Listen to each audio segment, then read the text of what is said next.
Halo, ketemu lagi di Rizky ST Ngajar. Oke, pada video kali ini saya akan membahas tes wawasan kebangsaan ya.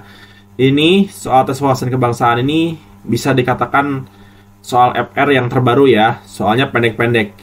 Langsung saja. Nomor 1. Pancasila mencerminkan nilai-nilai yang membedakan Indonesia dari bangsa lain. Nilai yang paling mencerminkan identitas bangsa Indonesia adalah, jadi kata kunci di soal ini adalah Pancasila mencerminkan nilai-nilai membedakan Indonesia dari bangsa lain gitu ya. Artinya ini kelebihan tentang Indonesia gitu. Dari segi Pancasila, dari segi kelebihan bangsa Indonesia. Coba yang A ini. Mengedepankan kerjasama antar masyarakat demi kemajuan bersama. Oke, kita simpan dulu ya. Bisa ini juga. Coba yang B nih. Menjaga keseimbangan hak dan kewajiban setiap warga negara. Ini kurang tepat ya menurut saya gitu. Kalau yang C nih, mengutamakan musyawarah untuk mencapai kesepakatan bersama. Oke, bisa.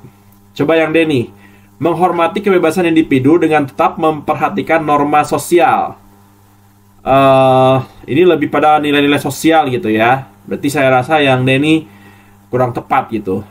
Karena ini menghormati kebebasan individu gitu. Kalau yang E nih, mewujudkan solidaritas sosial untuk kesejahteraan seluruh rakyat. Oke, bisa ini juga gitu ya. Nah, kira-kira teman-teman jawaban yang paling tepat yang mana nih? Oke, apa sih nilai yang paling mencerminkan identitas bangsa Indonesia? Kalau menurut saya, jawabannya adalah yang C ini gitu ya. Mengutamakan musyawarah untuk mencapai kesepakatan bersama. Oke, kita cek dulu penjelasan soalnya. Oke, musyawarah dan mufakat adalah ciri khas dalam pengambilan keputusan di Indonesia, terutama dalam konteks kehidupan bermasyarakat dan bernegara. Musyawarah ini mencerminkan identitas bangsa yang menjunjung tinggi dialog dan konsensus untuk mencapai harmoni sosial. Oke, jadi jawaban yang tepat di sini adalah yang C ya, gitu. Oke, Caca jawabannya.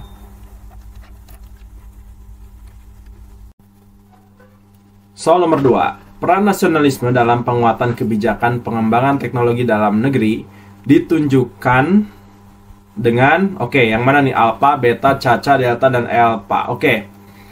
Jadi di sini penguatan kebijakan pengembangan teknologi dalam negeri gitu ya. Kata kuncinya nih, teknologi dalam negeri. Coba nih, meningkatkan adanya inovasi teknologi pada kegiatan sehari-hari. Boleh. Coba nih, meningkatkan investor asing untuk membantu pengembangan teknologi dalam negeri, enggak ya, gitu. Yang B salah gitu, karena di sini ada kata investor asing gitu, sedangkan di sini pengembangan teknologi dalam negeri gitu, nggak mesti menggunakan investor asing juga ya, gitu. Coba yang C nih, meningkatkan sumber daya manusia untuk inovasi teknologi mandiri, bisa.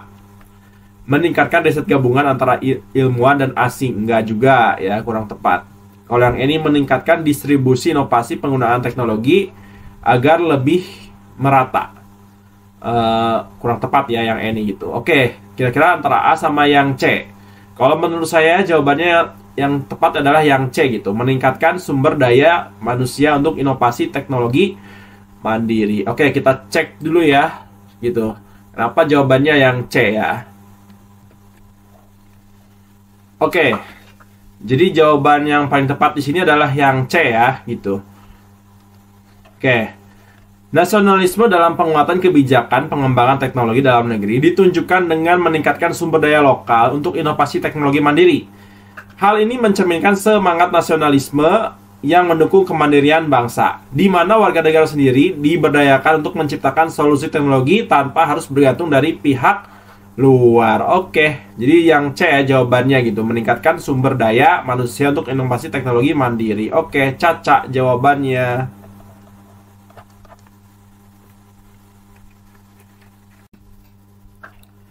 Soal nomor 3. Sarekat Islam didirikan pada tahun 1912 oleh Haji Saman Hudi. Latar belakang terbentuknya organisasi ini adalah, jadi sebentar. Sarekat Islam itu kan sebelumnya namanya SDI ya, Sarekat Dagang Islam. Kemudian dirubah namanya menjadi Sarekat Islam. Oke, kita cek. Nah, seperti ini selengkapnya gitu ya. Oke. Pada tahun 1912 itu kan Haji Usman Said Cokroaminoto mengubah nama organisasi Sarekat Dagang Islam menjadi Sarekat Islam. Nah, perubahan nama tersebut bertujuan agar keanggotaan organisasi tidak hanya terbatas pada golongan pedagang, namun juga terbuka bagi seluruh umat Islam di Indonesia. Sarekat Islam sendiri didirikan dengan tujuan utama melindungi kepentingan ekonomi rakyat pribumi yang tertindas, khususnya pedagang, dominasi ekonomi asing yang merugikan mereka gitu ya. Oke, jadi di sini sudah terlihat gitu. Tujuan apa sih latar belakang terbentuknya organisasi ini? Jawaban yang tepat adalah yang D ya gitu. Kepedulian terhadap kesejahteraan ekonomi rakyat pribumi yang tertindas. Gitu ya. Kalau yang C ini, nah ini kan udah jelas salah gitu kan yang C ini gitu. Karena di sini mendukung perdagangan asing gitu. Sedangkan Sarekat Islam itu kan tujuannya berdiri untuk menentang gitu atau mencegah adanya perdagangan asing gitu ya. Kalau yang ini lumayan mirip dengan yang D ini, cuman kurang tepat gitu karena di sini ada kata meningkatkan kesadaran politik rakyat pribumi gitu. Yang sebenarnya adalah melindungi kesejahteraan ekonomi rakyat pribumi yang tertindas. Oke, Delta jawabannya. Tujuan utama amandemen UUD 1945 terhadap sistem ketatanegaraan Indonesia adalah, oke, yang mana nih? Alpha, Beta, Caca, Delta, dan Alpha. Oke, jadi setelah amandemen pertama itu kan dilakukan pada tahun 1999 gitu ya. Sebanyak 4 kali gitu. Dari 1999 hingga tahun 2002. Nah, amandemen pertama terbukti gitu membawa perubahan besar bagi sistem ketatanegaraan Indonesia gitu. Salah satunya adalah tumbuhnya partai politik baru gitu ya. Dan pemilu tahun 1999 itu diikuti dengan partai politik terbanyak gitu ya. Diikuti sekitar 48 parpol yang berpartisipasi gitu.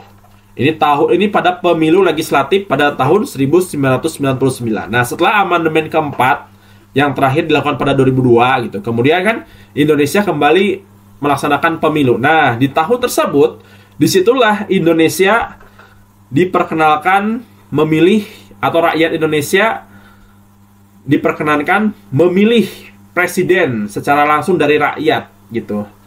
Jadi pada tahun 2004 untuk pertama kalinya dilangsungkan pemilihan presiden pertama gitu ya. Pertama kali diadakan pemilihan presiden. Artinya presiden Republik Indonesia dipilih oleh rakyat secara langsung. Itu terjadi pada tahun 2004. Artinya jelas ini setelah amandemen kan gitu. Kalau sebelumnya kan sebelum amandemen presiden itu kan ditunjuk oleh MPR langsung gitu. Tapi setelah amandemen terakhir pada tahun 2002 ini terbukti gitu memperkenalkan atau mempersilahkan rakyat atau masyarakat memilih presiden dan juga legislatif secara langsung gitu. Jadi jawaban yang tepat di soal ini adalah yang E ya gitu. Meningkatkan peran masyarakat dalam pengambilan keputusan politik. Oke, yang Elva jawabannya. Oke, ini soal bonus ya. Salah satu tujuan dari kebijakan subsidi energi yang diterapkan oleh pemerintah adalah yang mana nih? Alpha, Beta, Caca, dan Alpha. Oke, silakan tulis jawabannya di kolom komentar beserta penjelasannya. Ya, terima kasih kepada kalian yang sudah mensupport atau memberikan subscribe channel ini ya. Buat kalian yang belum subscribe, silakan di subscribe dulu ya, agar kalian mendapatkan lebih banyak konten-konten menarik dari channel Rizky ST Ngajar.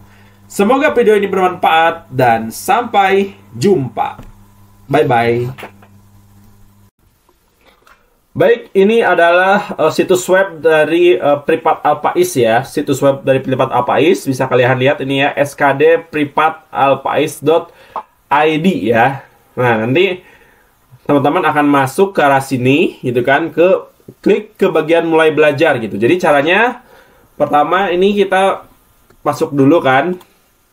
Gitu. Nah, ini kebetulan saya sudah masuk ya, di situs web CPNS gitu ya. Nah, nanti teman-teman dari sini ada beberapa paket tryout ya. Nah, klik ini mulai belajar nih. Bisa kalian ini pilih nih kan, ada tryout. Terus di sini ada video ya kan. Di sini ada kelas online gitu ya. Oh, sorry. Kita pilih tryout aja dulu nih. Buat kalian yang ingin latihan soal-soal SKD CPNS, baik itu TWK, TIU, ataupun TKP, nah nih bisa kalian coba nih, pilih satu persatu nih. Harganya murah-murah tuh, ada yang 12.000 ya kan. Ada yang 15.000 nih terbaru nih ya, tryout SKD 2004 part 10 gitu ya. Oke. Nah nih, caranya klik selengkapnya, beli paket. Nanti di sini masukin aja kode Rizky. Nih, kalau mau pilih kode Rizky. Kita lihat apa yang terjadi. Nah, lihat nih. Harganya jadi 13.000 toh, gitu. Jadi murah kan? Gitu, pembayarannya bisa melalui KRIS. Nanti ikutin instruksi-instruksinya gitu ya. Oke. Terus misalnya mau yang mana lagi? Ini yang 12.000 misalkan. Mau beli yang 12.000. Nah, misalnya ini. Part 1. Beli paket. Kita coba ya. Masukkan kode kuponnya Rizky gitu ya. Nah, ini. Kita coba. Tuh. Jadi 10.000 kan? Gitu, murah banget nih, luar biasa ya situs web Privat APAIS ini gitu. Jadi buat kalian yang ingin tryout dan juga soal-soalnya real, relevan atau soal asli, pilihlah ini ya, privatalpais.id. Soal-soalnya dijamin soalnya asli ya. Jadi kalian jamin tidak akan salah belajar. Dan saya jamin juga soal-soal di tryout SKD Privat APAIS ini, soal-soalnya pasti keluar di SKD CPNS nanti gitu ya. Oke, selamat mencoba.